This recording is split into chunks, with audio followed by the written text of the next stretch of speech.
Hello అండి. ఈరోజు మా బాబు లంచ్లోకి ఇలా బీరకాయ తొక్కతో పొడి చేసి పెట్టాను.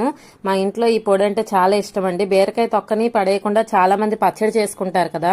పచ్చడిలు అయితే పిల్లలు ఇష్టపడరు, కాబట్టి ఇలా వెల్లుల్లి వేసి పొడి చేసి పెడితే మా ఇంట్లో చాలా ఇష్టంగా తింటారు. మా ఇంట్లో వెల్లుల్లికి పోటీ పడి తింటామండి. తొక్కతో చేస్తాం కాబట్టి బీరకాయలు మాత్రం బాగా క్లీన్ చేసుకోవాలి. బీరకాయలో చాలా dietary fibres, water content, vitamin A, vitamin C, iron, magnesium, ఇంకా విటమిన్ B6 ఎక్కువగా ఉంటాయి. కొలెస్ట్రాల్ కూడా తక్కువగా ఉంటుంది. ఇది ఐకి, లివర్ కి చాలా మంచిది. బీరకాయ, ఆనపకాయ ఇలాంటి వాటర్ కంటెంట్ ఉన్న వెజిటబుల్స్ అయితే చాలా మంచివి. పిల్లలకి ఇలాంటివే పెడుతూ ఉండాలి. ఎస్పెషల్లీ సమ్మర్లో అయితే ఇలాంటి వెజిటబుల్స్ చేసే మేలు అంతా ఇంత కాదు. బీరకాయలో ఫైబర్ కూడా ఎక్కువ ఉండడం వలన పిల్లల్లో కూడా కాన్స్టిపేషన్ ప్రాబ్లమ్స్ ఏవి ఉంటే తగ్గుతాయి. షుగర్ పేషెంట్స్ కి అయితే చాలా మంచిది. మేము ఈ కూరని బీరకాయ నొరగా అంటాము.